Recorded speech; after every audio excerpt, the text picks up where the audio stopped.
Hey guys, this is Bruce, and welcome to Convocourses. And today I'm going to focus on something called Plan of Action and Milestones.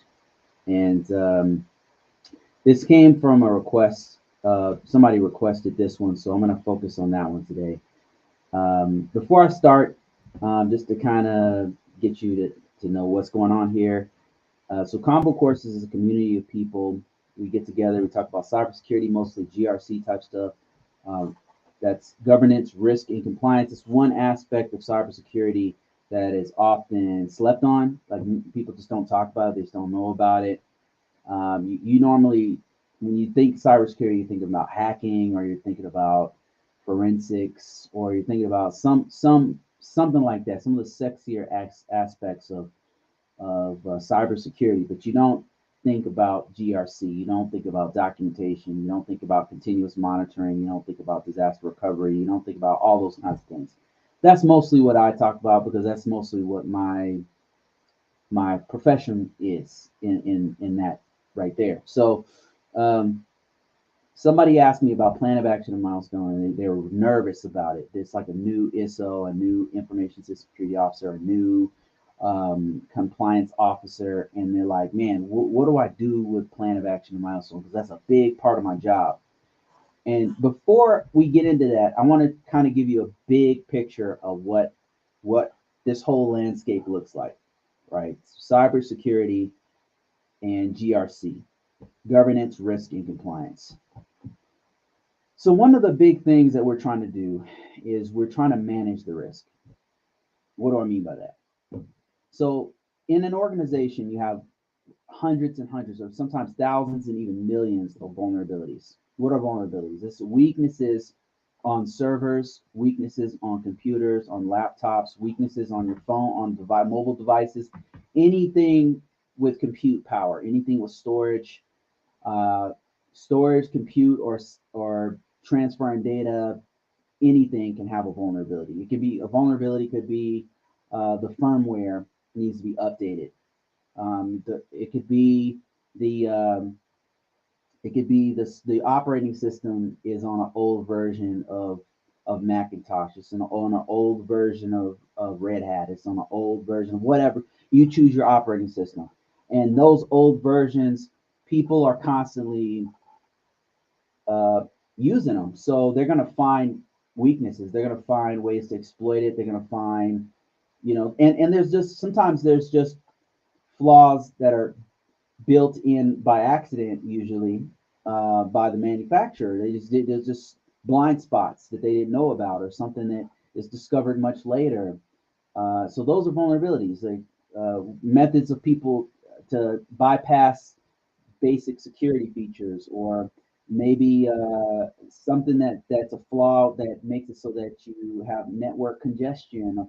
All of those are what you call flaws in the code in not only in operating systems, by the way. It could be in applications. It could be in physical security.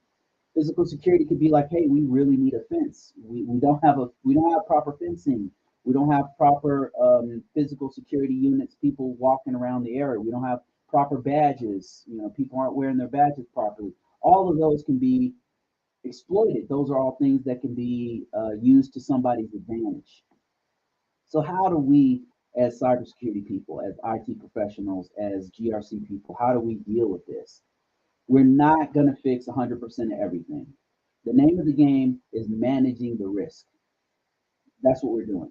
We're managing it to an acceptable level to where we can perform our business and mission functions, the basic things that we need to do, and not lose money, not lose people, not lose resources.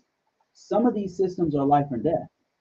Sometimes if the system goes down a long time, it's not just money or reputation. It could be life or death. We're talking about very important systems in some cases. Some national security systems are dealing with things that might be life or death. So there's different levels of risk that an organization can take, and this is not one size fits all, right? So when you go from when I use myself as an example, when I've gone from DoD let's say Air Force. I was working for a unit in the Air Force, and then I moved over to another unit at NASA. Completely different. Like they're both using NIST 800, but the way they interpret how to use it is pretty different. Once you know NIST 800 or whatever framework you're using, whether it's HIPAA or it's PCI DSS or Sarbanes-Oxley or whatever framework or standard or whatever you're using, once you understand it enough, wherever you go, you're going to understand what's going on. And that's kind of what's happened with me. So when I go from one federal organization to another, it's different, but I can very quickly pick up and like, oh, okay, that's what they're trying to do here, right? And their interpretation is slightly different on this particular control than this other organization. They do things differently here. And the environment is completely different. When you go from one place to another, the environment is completely different, and they have slightly different terminology. They have a different way of doing things. So it's going to be different from place to place. But the name of the game is the protection of your confidentiality, integrity, and availability. That's really the name. When you strip everything away, that's what you're trying to do. And you're trying to maintain a certain level of security posture. And all that means is a certain level of security. We're managing the risk to where we can get things done. It's kind of like everywhere you go, there's risk, right? If you walk down the street, you can be hit by, God forbid, you get hit by a car, you can fall down and hit your head and get a concussion. Car can jump the curb and hit you, whatever, right? There's a certain level of risk with everything we do. Just breathing has a certain level of risk. The thing is, we have to manage that risk in our life. So if it's too high of a risk, we might not have to go outside because there's a tornado out there. You know what I mean? But on a normal day, it's like, okay, I can manage the storm. It's just a light storm. I can go outside. I can manage this risk. I can deal with the risk of the storm pushing my car around as I'm going. But sometimes the risk is too great. So the organization's job and our job as cybersecurity people doing GRC is to help the organization to manage the risk. And notice I say help. We're not doing everything. That's one of the misconceptions when you get in. You think that you're supposed to do everything, and you're not. You're not supposed to know everything. Nobody knows everything. You can't.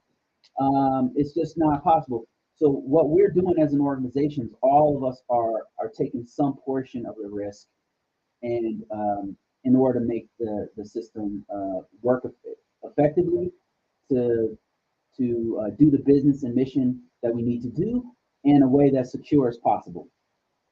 That's the name. That's what we're doing here.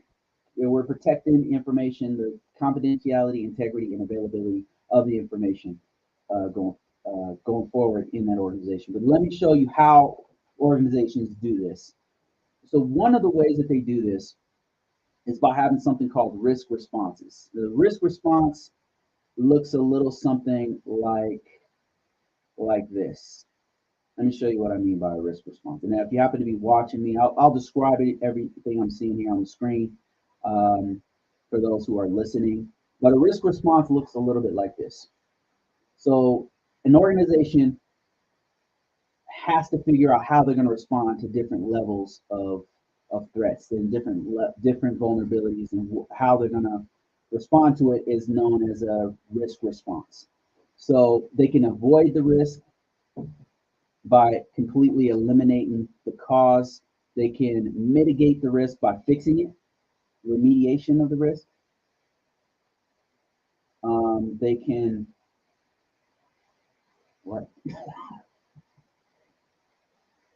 Oh, okay. They can, my producer back here is telling me, okay, yeah, okay, got it. Thank you. They can accept the risk acceptance, or they can transfer the risk. So those are some of the things that you can do with risk. And I can just very quickly kind of go through, give you an example of each one. Avoid the cause of the risk would be like if you had a system that had a browser that was out of date, right? And the assumption is that this system, let's say it's a server and it has a browser and the browser's out of date. So let's say that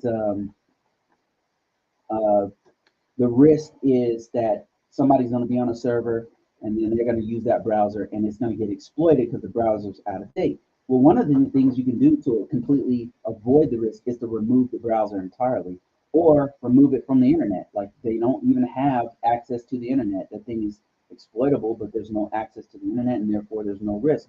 Mitigation of risk would be that same browser, we update it. We update it to the most current version of browser.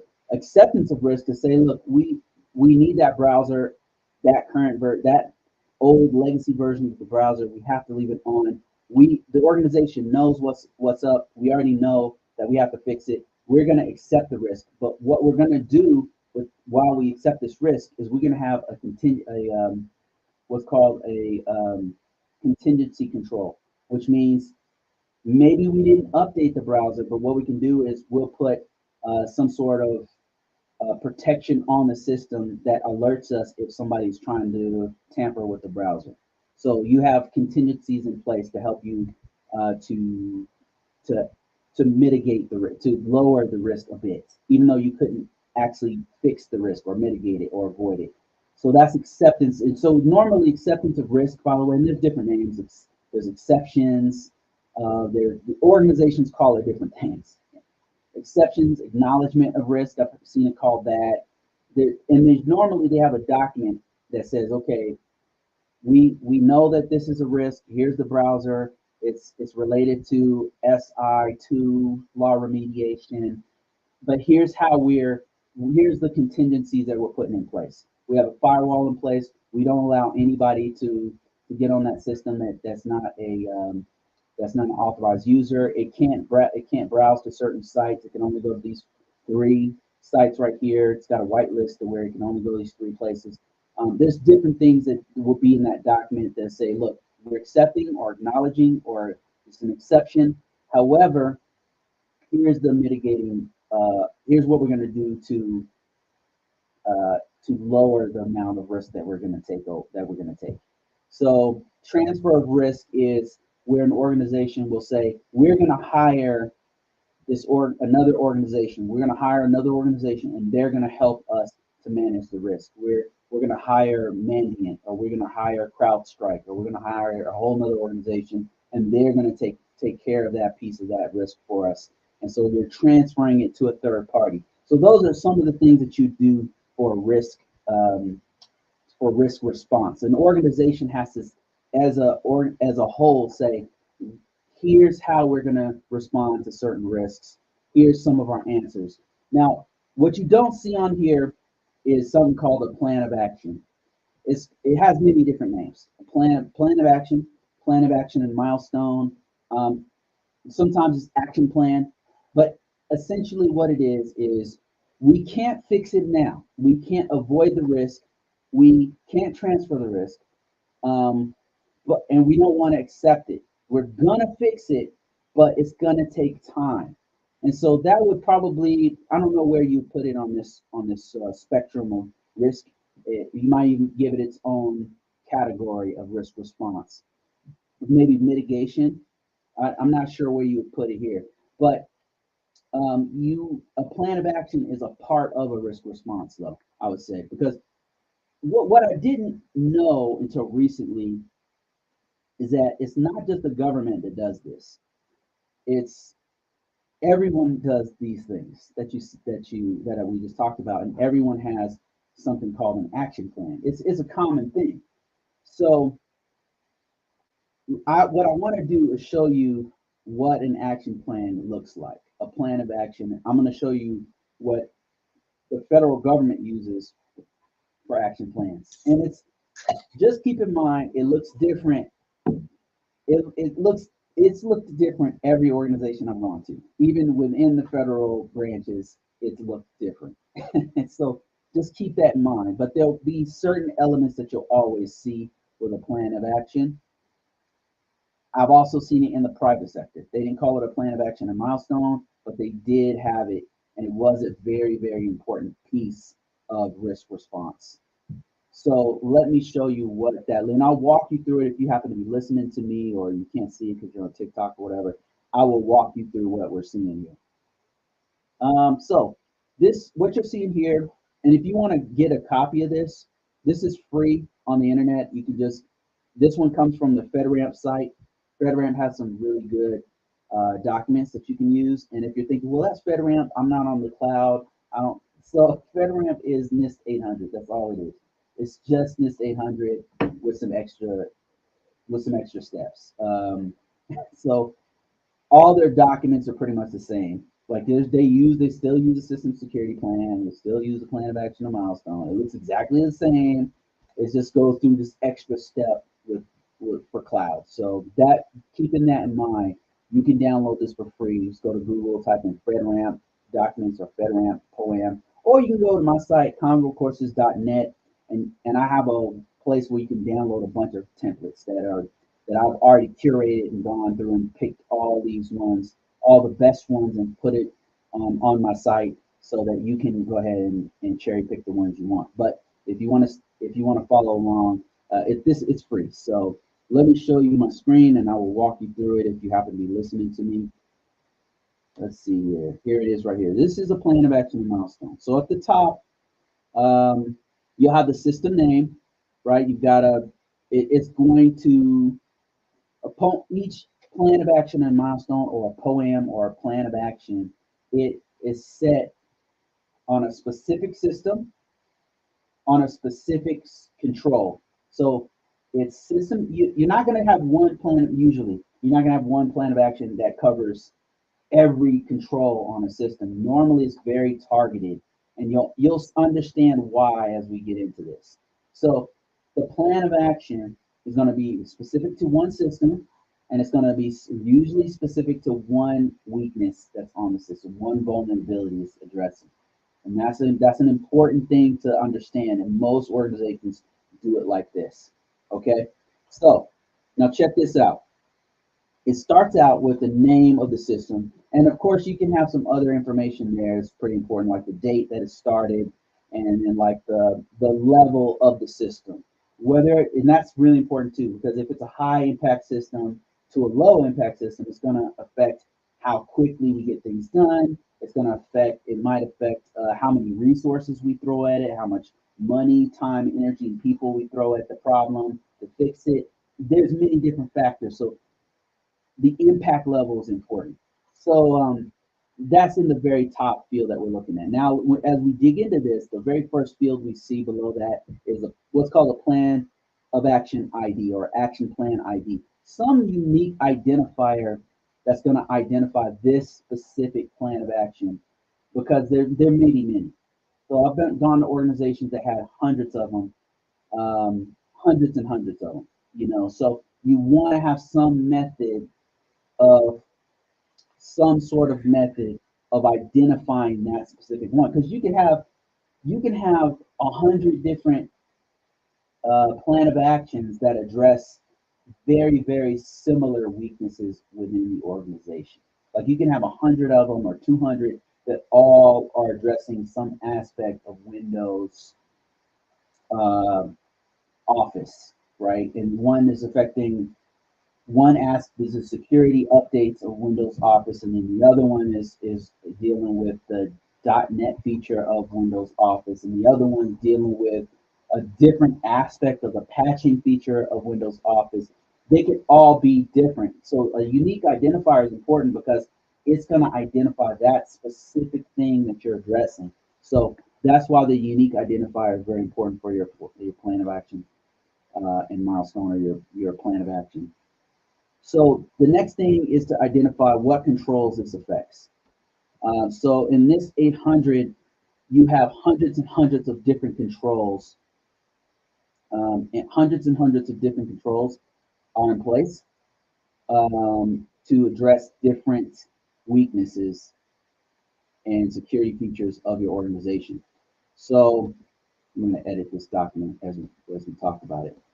So in this example here, what I'm showing on the screen is, if I can just, I didn't want to do that. On what I'm showing on the screen is AC1. So AC1, it's a little bit bigger. AC1 is access control policy. is what it is. And it looks like they just kind of randomly threw some stuff in here because this doesn't really, I'm reading it and it doesn't apply, but we'll just make some stuff up here. So AC1 is actually access control policy. And if you didn't, so an example of a weakness would be that the organization doesn't have an updated version of access control policy. So what you would do here is you would explain that in the weakness name. You would explain, hey, the organization doesn't have it wasn't signed. They have a policy, but it wasn't signed by the organization, and you would just explain that. Org 1 does not, AC not addressed in policy. So you could say something like that. And now what we're going to do is describe how we're going to fix it, who's going to fix it. So a plan of action milestone is just addressing who, what, when, where, and why. Like that's it. It's super simple. If it's answering who, what, when, where, and why, and how, that is going to cover everything of your. That's everything you need. That's your plan of action milestone. That's what it does. If it answers those questions, you know you're going in the right direction. Now, if your organization has a plan of action process, but they don't, it's not addressing the who, what, when, where, and why. Like you can't give it to somebody else and they can't figure out like who is going to be the person who's going to fix this. What time frame are we going to fix it in? What do we need to fix it? And what is it actually addressing? If it doesn't address those things, then you as a cybersecurity GRC person could go to the organization and say, hey, we should probably add a POC portion to this document. We should probably, because this doesn't have a POC portion. And I've been in organizations where, it was a little lacking. So you just massage it and get it a little bit better. So, and I'm seeing questions pop up on TikTok and on YouTube and Facebook and stuff. So I'll address those after this.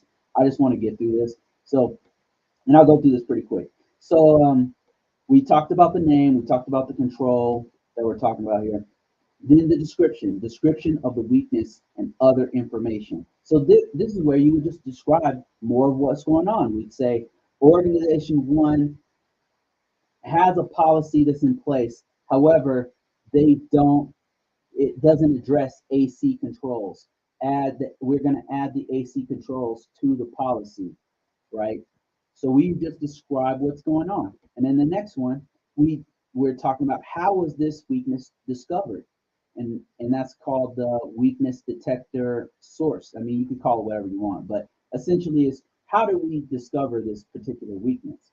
And in this case, maybe it was from an inspection we had. We had an inspection, and then they would look through all of our policies and they can see, okay, these guys have a policy, but the AC controls wasn't addressed. Or they don't have a separate AC control policy that's addressing access control. So it was, and you would put in here that it was found via IG inspection or whatever. Now, in this example that I'm showing on the screen here, it's showing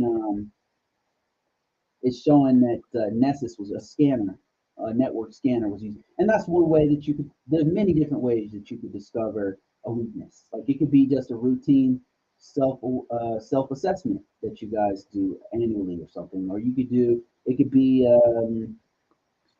a scanner, like you ran a scan and you saw that these systems were vulnerable. Or it could be any number of things. So you would just put the source there.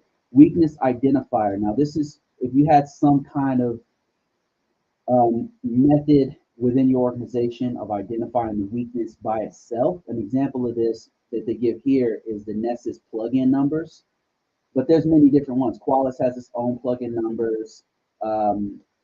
What scanners have like a number that they assign different weaknesses, and so this is where you would put that if it was applicable. And in our case, we're talking about an AC1 policy, missing policy, so maybe we will leave that blank. And then the next one is asset identifier. What systems, what computers, what servers were affected by this? It could be, you could put here IP control, the IP addresses, the actual DNS name, or whatever system was affected here. In our case, maybe we just put policy, the security policy, org one security policy, and that's not an asset, so maybe we just leave that blank.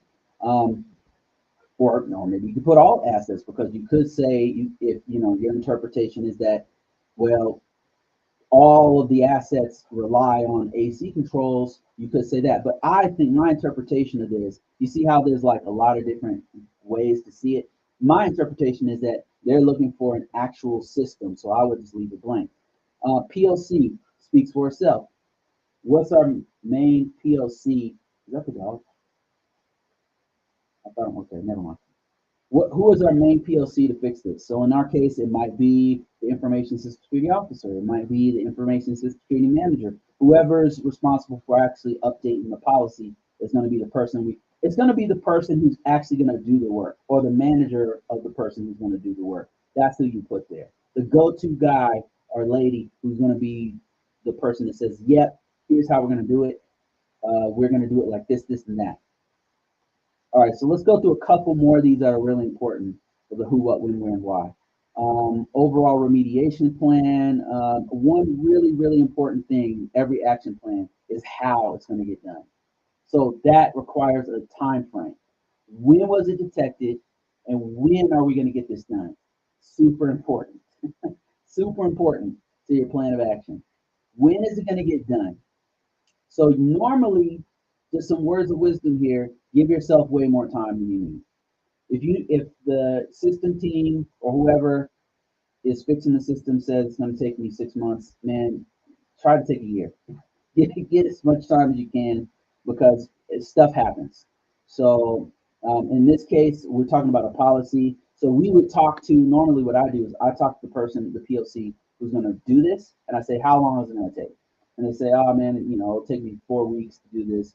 And I say, okay, well, let's give it a little bit more time, and I'll try to help you out so we can get it done faster. But let's give it a little bit more padding so that we can get it done under, in our time, within the time frame, and under budget. As much as possible. You know how things are. Like, every organization is different. They always want stuff way faster than you can do it, but get as much time as you can. Another really important part of the plan of action milestone is the actual milestones. So milestones, that means first we're going to do this, and then we're going to do B, and then we're going to do C. It's where you break down each part of how you're going to do it. So in it with dates. On this date, we're going to do X, and then on this date, we're going to do this, and then on this date, and then you update this, because sometimes this will change. Things happen where you have dependencies, and so you might have to change this. Like, maybe you discover that your main POC is gone, and you guys have to hire another person to actually do that policy. So that changes the milestone a bit. That's going to change the time frame. So you got to go back in there and change it. And so that's where the next part comes in. There's a milestone changes that have taken place. The status is also very important. When was it last updated, and what are we doing right now with it? What step are we on? That's something that I've seen done really well at some organizations. And so that's pretty much it in a nutshell. Your plan of action and milestone. You remember nothing else from this. The plan of action and milestone is one of the methods that the organization uses to help manage the risk. You're not going to fix everything immediately. It's just not possible. There's too many moving parts, and any organization says we're going to fix 100% of everything. They don't know what the hell they're talking about. It's probably coming from some manager who's not in the weeds and not doing this stuff on a regular basis. It happens, but you're not going to fix 100% everything. It's not going to happen, right? Especially bigger. Maybe you have one system, right? If you have 1-2 systems or something like that. But if you have, the more systems you have, the more complex it is, the more it's just not going to get done in the time frame with the resources you have. It's just not. So the best you can do is manage the risk. And so if you take nothing else from this, a plan of action milestone is planning how you're going to fix a weakness that's in your organization. It could be physical weaknesses, software, hardware weaknesses, technical resource issues. It can cover any part of any weakness in your organization, and it's going to cover the who, what, when, where, and how that you're going to fix it. That is a plan of action milestone, or an action plan in a nutshell. That's how you do it. All right, let me address some questions here. I've been talking for about 30 minutes, and I appreciate everybody showing up. Let me start with this first one here. Cybertrap says, you're already set up for broadcast right now, but next time I would suggest bringing a microphone closer to your face that has a quality voice. Will do. I think maybe something might be wrong with my mic, actually. Something might be wrong with my mic, and I cannot fix it right now. Really? Oh, yeah. Okay. That's what they were trying to tell me. Hey, your mic, something's wrong with your mic. And that, which means I might have to do this shit over again. Appreciate you. Thanks for that. And I should have read that message immediately. Let me see. Let me find some other comments. How am I sounding on TikTok? Can you guys hear me? Maybe the TikTok will be better. I might have to delete this video.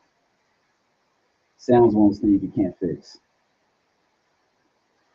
All right, random questions. How valuable is a TS-SCI with Poly? Depends on where you are, what you're doing, but overall, it's pretty valuable, especially an active one, because it's very expensive for an organization to get you one. So TS-SCI, by the way, is a top secret, compartmentalized. Oh man, SCI, I can't remember. It's been a while. Compartmentalized information, something I don't remember what the S is. Sensitive compartmentalized information, some I don't know. But anyway, it's a secret, top secret clearance, and it costs an organization a lot of money for them to do it. So, yeah, it's expensive. Um, so if you have one and they don't have to redo it for you, then it's valuable. It's valuable.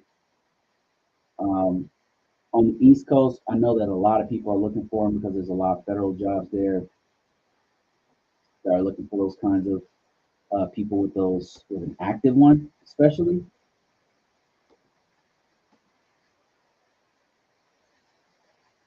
Sounds pretty fair on YouTube.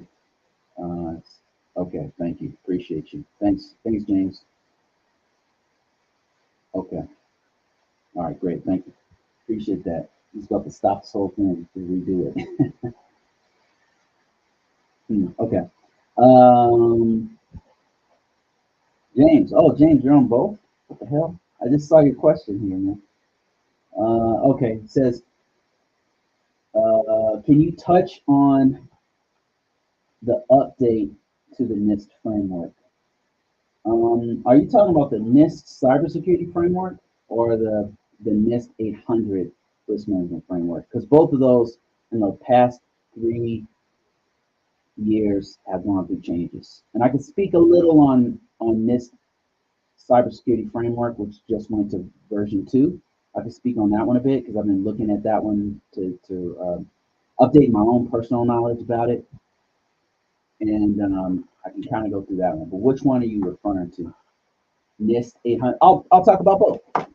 So let's start with the most recent change. The most recent, while I'm bringing this up, the differences between these two things. There's two different frameworks we're talking about here. NIST 800 risk management framework, which is for the federal, it's the main framework that the federal government uses. The US federal government uses. It's very robust. It has like 1,000 different controls. It has about 20 different control families. And it's got like a 7-step process of going through and fixing your and making your system security better. And let's talk about that one first. So the changes that were made, and I'll keep it brief on each one of these. Let me show you my screen here, and I'll talk you through it if you can't see. So this is NIST 837, and the reason why I go to this one so much is because this breaks down the risk management framework process that federal organizations are supposed to do. So they, in the last couple years, they went from Rev 1 to Rev 2. And it's, in GRC terms, it's pretty recent. I know it's saying here, like 2018, but this stuff changes pretty slow. So there's some people who are just getting off of Rev 1, just to kind of give you an idea how slow it goes. Because they base their entire security on that. So it's kind of like if you were turning a gigantic ship around, right? It's just going to take a while to turn it around, to do that U-turn or to make any kind of course corrections. So Rev 1, what can I say about Rev 1? So NIST 837 Rev 1, it had privacy in it, but it didn't put privacy up front like Rev 2 does. That's one of the main changes that I've noticed. Privacy is right from jump. When you start reading it, privacy is right in your face, and it's peppered throughout every single control family, because they've taken PII very seriously in Rev 2. It to the point where you can't ignore it, right? They put it in your face, and they're always looking out for privacy right next to cybersecurity stuff. So that's probably one of the biggest changes that I noticed. Another big change is that they added a step, and really it's a step we all do. It's the preparation step. So they didn't have that in the previous Rev 1. It went straight into categories. So let me show you what I mean by that. Categories, security categorization. NIST 800 framework, and then go to images, and kind of show you the color wheel we're talking about here. So if you can see my screen, and if you can't, I'll explain it. Yeah, here it is right here. So in the middle, you didn't have, in Risk Management Framework version 1, revision 1, you didn't have that middle piece. So the middle piece wasn't there. So now they added that, and it's something we normally do anyway. The middle piece is the prepare step, where all we're doing is we're gathering all the documentation, gathering the information, reaching out to people to figure out who needs to be involved with this process, NIST 800 process. So that is the prepare step. And there's some other changes that they made. They changed all the control. They changed the control families as well, the actual controls. It is referring to the NIST 800 53 Rev 5, Rev 4, Rev 4. So that's another thing that changed. NIST 800 30 Rev 5, Rev 5, Rev 5. Okay, my bad. So it went to Rev 5, and Rev 5, it once again integrated more of the controls. Privacy controls in there, and put privacy right up front. And then they also changed a bunch of the controls. It's mostly the same. I would say 80% of it is the same. There's a 20% that has changed. They added a couple families. So yeah, about 20% of it has changed. It means definitely you can tell if you do this for a while, like which one is Rev 4 and which one's Rev 5. Once you start getting through it, you'll notice some things are gone and some things have been replaced, and they added a couple control families.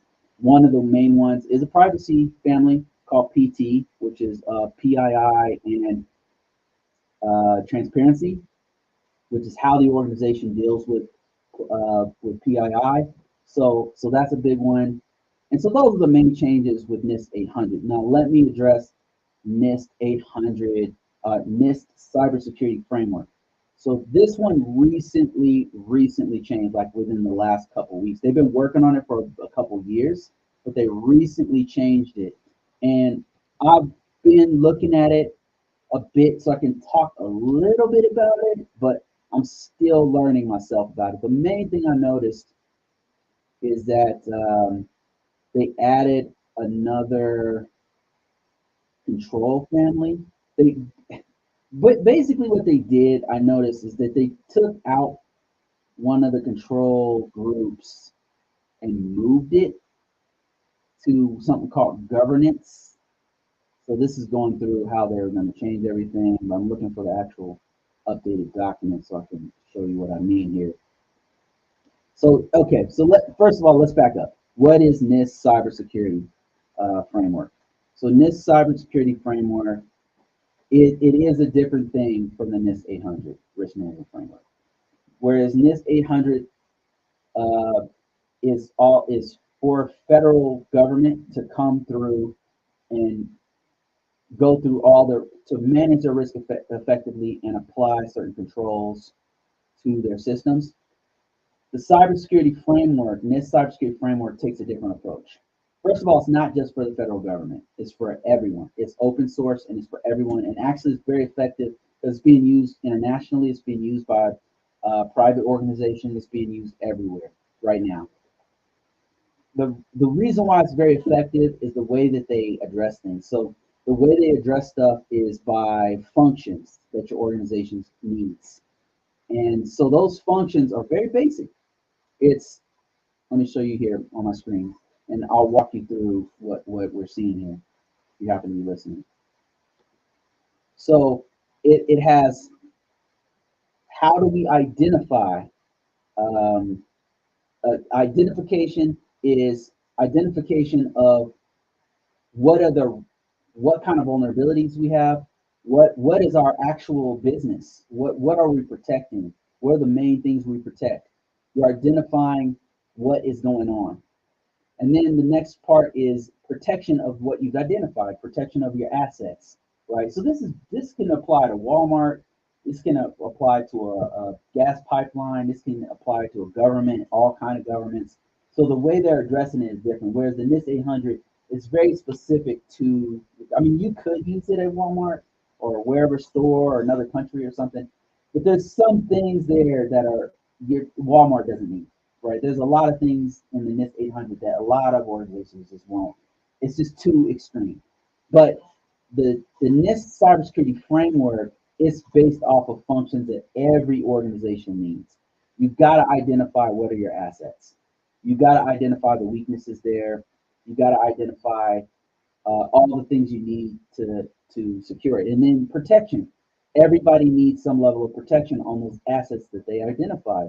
And then how do we detect anomalies? How do we detect if somebody's trying to hack our systems? How do we detect if there's a flaw in our code? So scanning, things like that, it addresses those kinds of things. Response, once we do discover somebody hacking our system, how do we address that? And then recover, we got hacked, our system's down, how do we recover after we know that the system's down? So the cybersecurity framework addresses all those things. Now, in the new version of it, the addition there is that ring in the middle.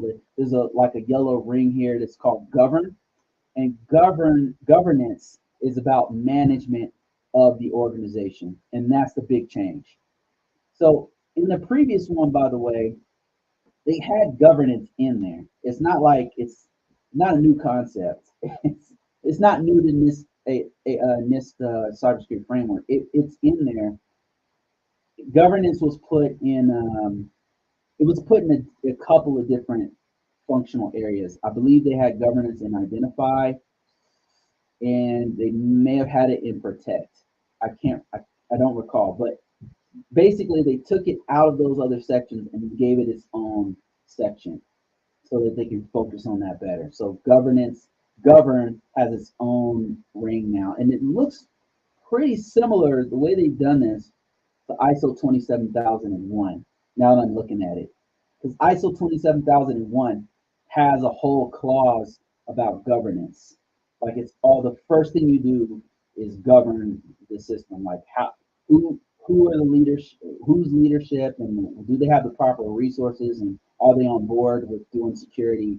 That's ISO 27001, and it's kind of looking like a little bit like ISO 27001. So that's the main difference. Once I get deeper into it, I'll be able to explain a little bit more about it. I would like to talk about it actually in greater detail. But it just recently changed, like in the last like 3 weeks it changed. They've been working on it for like years. Okay, let me give TikTok some love here. So I just had a bunch of people bounce out of here. Let me see. Somebody said, I have a question. I manage cyber for big places. We just did a full external and internal pen test. Okay, what's the question?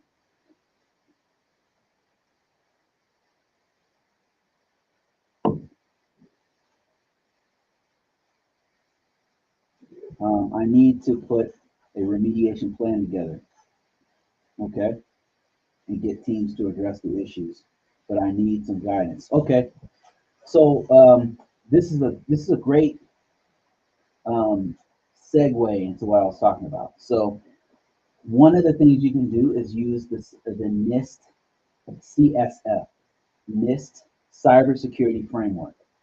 So NIST Cybersecurity Framework talks about exactly how to do what you just said.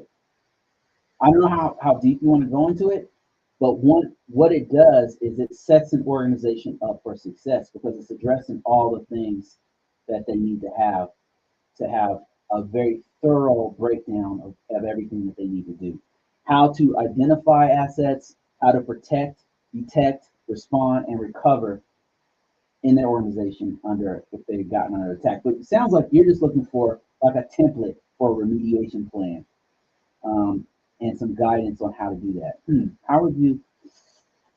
What straightforward thing could you use to do that? A remediation plan. So, in organizations that I've worked in, what we did was after an assessment, what they'll do is they'll have what's called an RAR, a remediation assessment report. And all that does is break down all the things you've discovered. You have a technical piece of it, and you have a non-technical piece. The RAR, the remediation assessment report, starts off, and you can find this template on the internet. So just go to the internet and type in remediation assessment report, or RAR. That's how the government, U.S. government uses it. But the template's going to be similar no matter where you go. The first part of it is going to be an executive summary. The executive summary is like a short message to leadership. And the reason why you do that executive summary, it's just a few paragraphs, is because they don't really have time. Your C-level execs, your CIO, your CEO, those guys they're busy doing other stuff, right? They don't really have time to really mess around with the technical piece, and a lot of times they're not very technical. So an executive summary of your remediation report, you want to break down overall what you found, right? Like if you see that there's a medium risk, a low risk, or a high risk, you want to hit those things right off the bat using non-technical terms as much as you can. You just want to explain what's going on. So you might say, it might go like, we ran a scan on this date, this team ran a scan on this date, and we discovered 15 critical findings. Most of these critical findings have to do with access control, right? You would just right away break down exactly where the problems are, right? So it's not technical. It's very overarching. The stuff that if you were to inform the CIO, the main thing you want to tell them right up front, right? You don't go into details. Of course, there might be some other things that you guys found in your pen test. You're going to explain that later. In this first part, you want to hit all the main things the summary of what you found of your findings. Sum it up in a few paragraphs. Boom, you're done. Then you get into the technical piece. The technical part is gonna be specifically for the people who are going to remediate the findings. It's going to explain exactly what you found, where you found it. It's going to be very technical. It's going to, if you guys did a pen test and you found, excuse my ignorance, I'm not a pen tester, but let's say you guys did Nmap and you found a vulnerable web page, and you're able to see clear text passwords or something, usernames or something. It's going to explain how you found it, and then after you explain how you found it and what the vulnerability is, because you want to also explain like why that's bad. Like it's going to explain like what you found, why it's bad, very briefly. It's bad because somebody could use the admin account to get in there and exploit the whole system, right? And then it's going to explain how to fix it. And you're going to put all of that throughout. There's going to be a real long part of the document. So a lot of times what people will do is they'll have two separate parts. They'll have a main piece of the document that's broken down for non-technical people. It's like a 3-page document that's going to explain like, here's everything. There's a summary in the beginning, and here's the stuff you probably need to worry about. And then when it goes into the real deep technical stuff, it's going to have appendices that go into great detail about what was found, why it's bad, and how to fix it. And that remediation plan is what you can deliver to the customer so that they can take that and fix it, right? And it's prioritized. So it will, that's very important too. You want to prioritize it right from the beginning. Like in the executive summary, you're going to prioritize what's most important because you might have found 100 different things there, but probably not going to fix all 100 things. But you want them to fix these main 10 things, these top main 10 things. And if they can get to those main 10 things, maybe there's another set of 20 things that you want them to do next. You want to prioritize it right from the beginning. The biggest thing we found were these 15 critical findings where we can see the clear text passwords on these mission essential applications that you guys are using. And then explain like what can be exploited. Another thing, a very effective thing you can do if you have time in the document, if you have an active audience on it, is tell them where other people were exploited using that same vulnerability. So that's what I would do. There's tons of templates that you can use online that are for free. I might even have a free template on some. Yeah, I might have one. Just go to convocourses.net. I've pulled a couple of examples of templates you can use for a risk assessment report. But if mine aren't good, you can just go to Google and find some. All right, let me see here. We've been talking for about 1 hour. I'm going to pull a couple more questions from YouTube. Let me see here. Okay, got a question from Larry. Hey, Larry, how you doing, man? He says, in the federal agency that I work for, we deal with a lot of software development and tech solutions for other agencies. Okay, we use the FISMA compliance levels: low, moderate, and high. And oh, okay, yeah. So yeah, that's what we're using too. We're at low, moderate, and high, which is in line with FISMA and NIST 800 and stuff like that. Same thing. We might even work for the same organization. Let me see.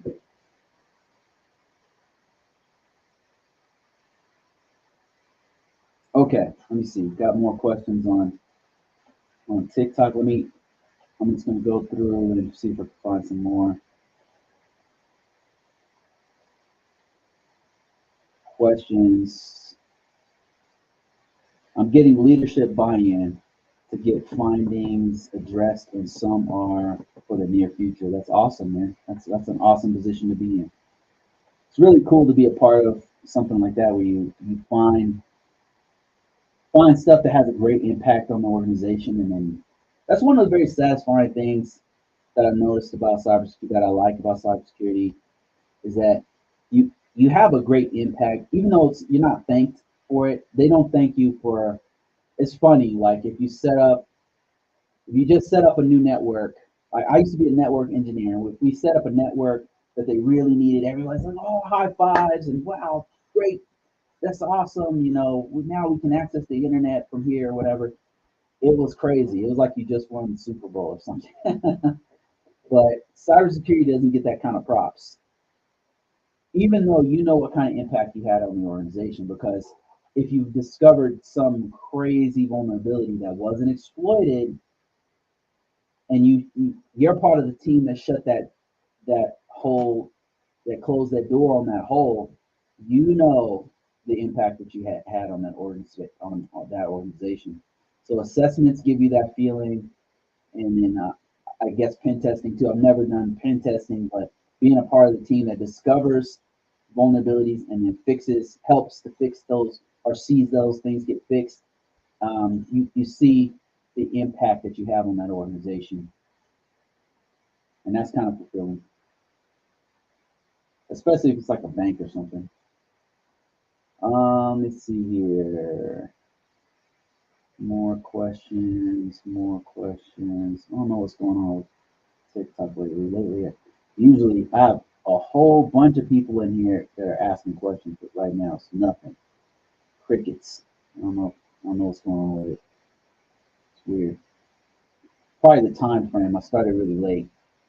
Had some stuff to do today. And I won't hold you guys too long. I'm just gonna answer a couple more questions.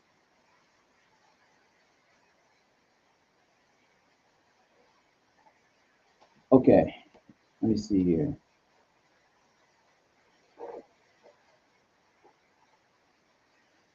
How many security control families from the NIST 800 to the NIST Rev 5 to Rev 5 and Rev 4?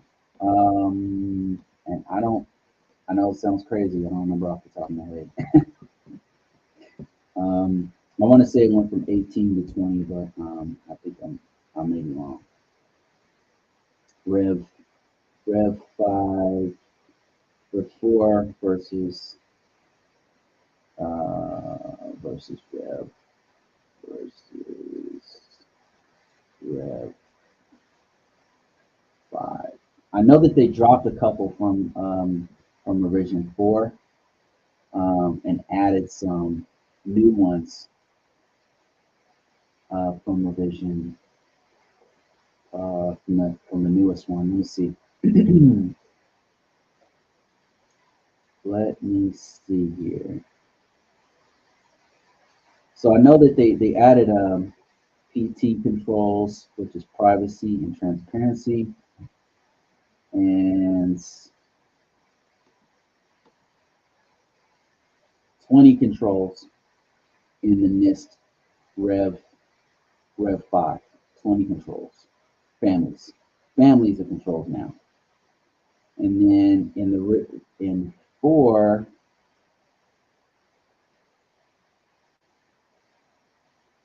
it's also 20. Let me see. 1, 2, 3, 4, 5, 6, 7, 8, 9, 18.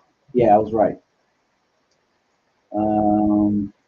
18 in Rev 4, and then 20 in Rev 5. I think. I'm not super sure. Oh man, it's bad.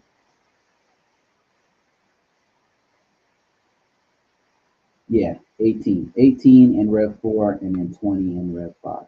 Second guessing myself, man. That's an easy one. Easy win. And I had to look it up on Google. Let me see if I got any other questions here. Could you kindly share some information on how to properly decommission a system while maintaining mid-level confidentiality, integrity, and availability? I can tell you how organizations I've worked for have done it. So what he's asking is, decommissioning means like you have an old system and they have to get it off the network. For example, that's one example of it. It could be it's being replaced. You're just removing it, and the functionality is going to be gone. It's any number of things that are happening. But decommissioning just means we're no longer going to use this system, and we got to get it off the network. And the issue, one of the biggest vulnerabilities that you see in organizations is end of life end of support systems. Organizations will get very dependent on certain systems, and they'll write code around, like say Windows 7, Windows 10, or whatever. They'll write code around it, an old version of Windows 7 or old version of Windows 10. And that code is mission essential or business, it's a business essential function. And then you'll, the old software is it has so many holes or so many vulnerabilities or so many things wrong with it. Windows 7 is a great example because people got very, very, very reliant on Windows 7 and the servers around it. And Windows 2008 was another big one that people still use to this day, but its legacy is no longer supported, I don't think, unless you have some kind of special extended Microsoft contract or something. And then they went from Windows 2008 to Service Pack 2 to Service Pack whatever, and now it's like it's not really supported anymore unless you have some kind of special contract. It's a big deal because if your business relied on this thing to make money, you have some code that your team wrote on Windows 2008. And and now you have to upgrade because Microsoft no longer supports that operating system. And they've moved on like 2 other versions. They're on Windows 11 now. And now what are you going to do? It's very difficult. I can tell you every organization is different. Every organization and every situation is actually different. It just depends. And it's not your call as a cybersecurity person. It's not your call. It's not your call as an IT person. It's management that has to make that decision. They will rely on you for consultation and your advice on what you should do. But they're the ones who have to spend the money. They're the ones who have to make sure the resources go to make that course correction. So just to give you an example of a couple of organizations I've been to that had to decommission an old system. So one, I'm not going to name names, but not that I could remember them anyway. But one organization that was they had a very, very old system that was on.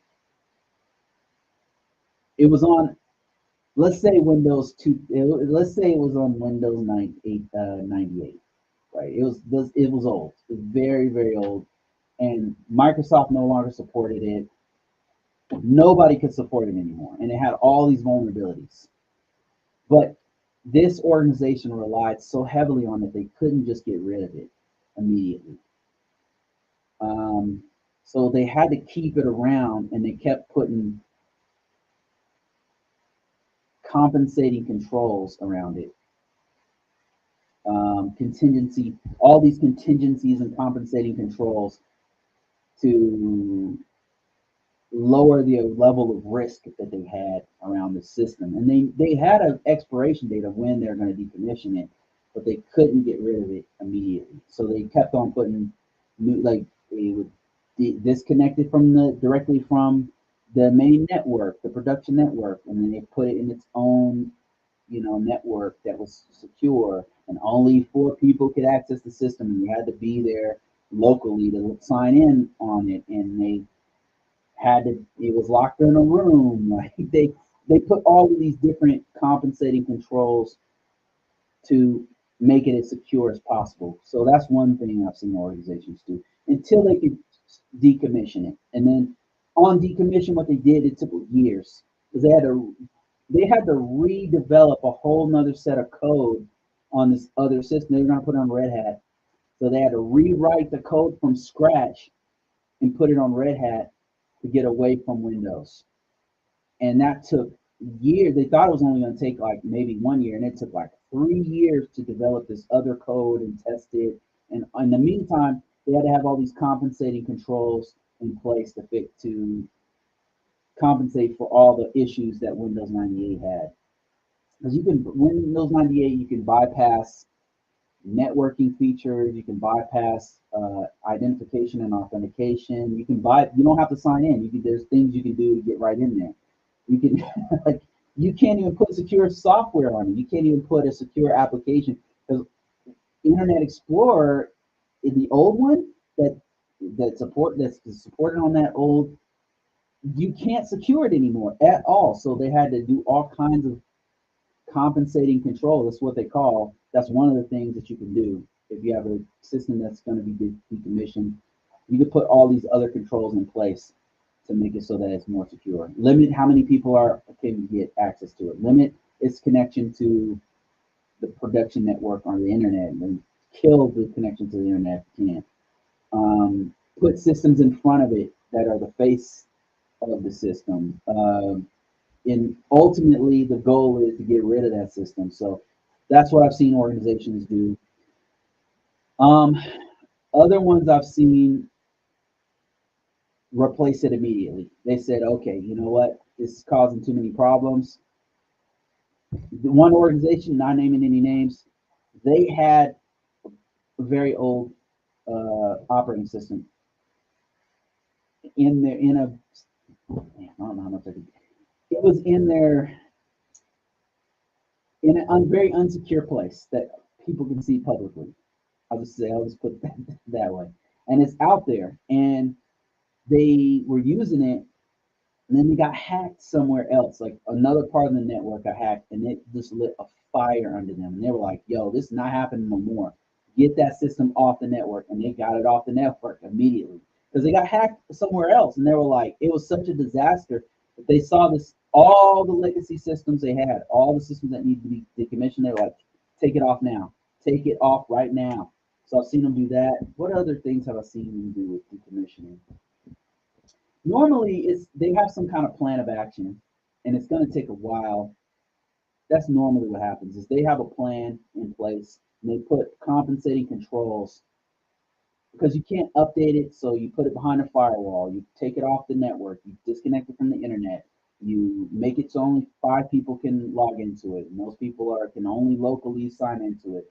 Those kinds of things. Limit it as much as possible. Limit the level of exposure, and then slowly decommission it. Have a plan in place to finally get rid of it. And that plan needs to be documented because leadership is going to have to speak on that plan going forward. Because that's one of the biggest issues is not just security, but also leadership having to justify why it's still there and having a plan to say, okay, yeah, we're going to get rid of it. It's going to take us 2 years. You know, we're a little bit behind, but here's where we are in the project and that kind of thing. So that's one thing. A couple things. Let me see here.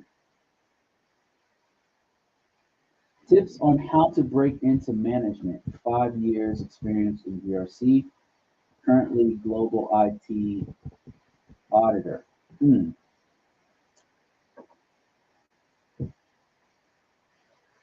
So some friends of mine broke into management, and I'm just thinking of like what they did to get into management.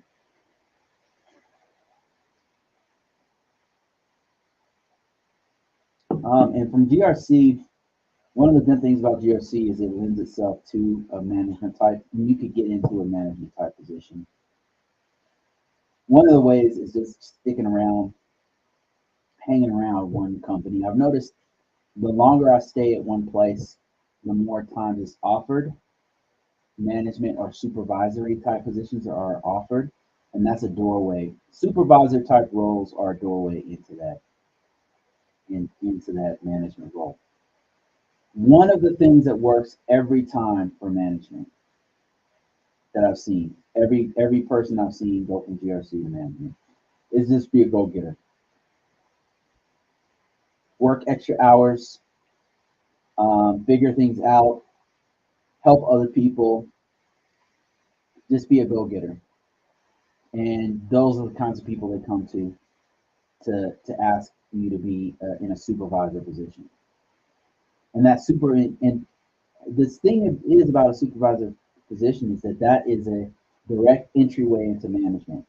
And then once you get to management, upper level management. So that's how I've seen the best way is to be a go-getter, be a company guy or girl, and go after it. Like be the person who's always helping other people, be the person who stays late, comes in early, Be the person who always does their time card on time.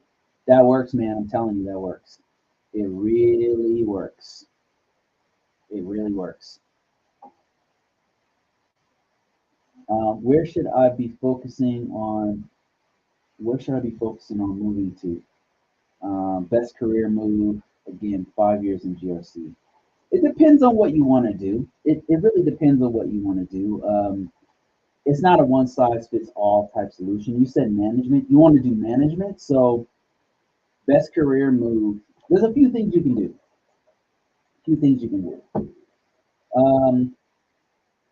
Management at some companies is pretty competitive. So what you could do is go for start a master's degree, right? That's one thing you can do to kind of tick that box. If you're trying to do management, it will come up. A master's degree will come up, depending on the type of organization. Stay in one organization. Find a good organization and just stay there. Longevity really matters for what you're trying to do. If you're trying to do management and move up in ranks. Another thing is, if you don't want to stay there, when the next time you make another move, try to move up when you go to another company. That's another thing you can do. If for management, those are probably the things I've seen people win the most with. Another thing would be to get a professional level cert. That would be like CISSP, a CASP, something like that. A high level CISA, a CISM.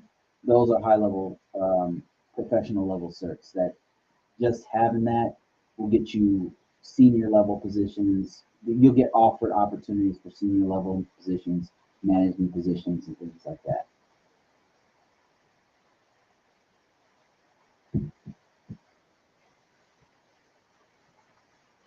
Okay, Yakuza says you can he's talking about the decommissioning of systems, decommissioning systems and maintaining security. He says you can quarantine it, put a firewall around it, mitigate it to the cloud, hide it, but the best thing to do is just get rid of it. Amen. That's exactly right. The best thing to do is just get rid of it. One of the biggest risks. I know you've seen it as a pen tester. One of the biggest risks to an organization and the biggest hacks that happen, especially from external sources, is when people have end of life and end of support systems, because people, the longer it's out there, especially if it's in a DMZ or externally facing system, people just find all kinds of holes. They find ports, protocols, and services that are just open, and that's the reason why that Microsoft or Red Hat or Mac or whoever, whatever system you have, that's why they're moving away from that operating system, because it just starts taking on too much water, and it's better to just nuke it and go to another system. All right, I think that's it, guys. Thank you so much for watching. It's been about a little bit over an hour, and I apologize for starting late. I had some business stuff to attend to, but I will be back on here again, talking about GRC type stuff, answering questions. I appreciate everybody who's jumped on here. I'll try to be better with my mic next time. I hope you guys can hear me on this mic. Can you hear me? Can you hear me? Can you hear me? Oh, Larry, thank you for that, man. I appreciate you. Larry said, this is my last question. Thanks for that $20. He says, Larry, damn, 20 bones. Thanks, Larry. Shout out, Larry. Larry said, the NIST standard is interesting stuff. Some similarities that you would imagine between public-private sector when it comes to information security. I think that the trend will continue. I appreciate the conversation as usual. Oh, thanks a lot, Larry. I appreciate you, man. Thanks for that $20, man. Thanks. That's invested in my drinks that I have. You know, I have all kinds of drinks back here, and I owe these to my man Larry and a few other people who've been supporting me. And Larry, if you have any kind of websites or products or services, I'll be happy to promote it. I'll make a commercial. I'll put it here on the screen. Let me see. Thanks again. Picked up your book on Amazon. Great read. Thank you, sir. Thanks, Jaden. I appreciate you. If you guys didn't know, I've got books, I've got products, I've got services, I've got All kinds of stuff. If you want to learn more about this, you can go to Amazon, search me out, Bruce Brown, Convocourses, NIST 800. You'll find me all over the internet. Got books, got courses, got advice. If you buy my course, one of the things that you have is that you can contact me directly, and I'll help you out as much as possible on private line. We can talk back and forth, and any question you have, that's one of the things I give to my students. We can work it out together, figure it out. Thanks a lot, guys. That's it. The audio is good on TikTok. Thank you so much. But it's bad on YouTube. Oh, damn. All right, I'll fix that. I'll fix that. Actually, right after this call, I'm going to fix that right now. All right, guys. See you later. Talk to you next week.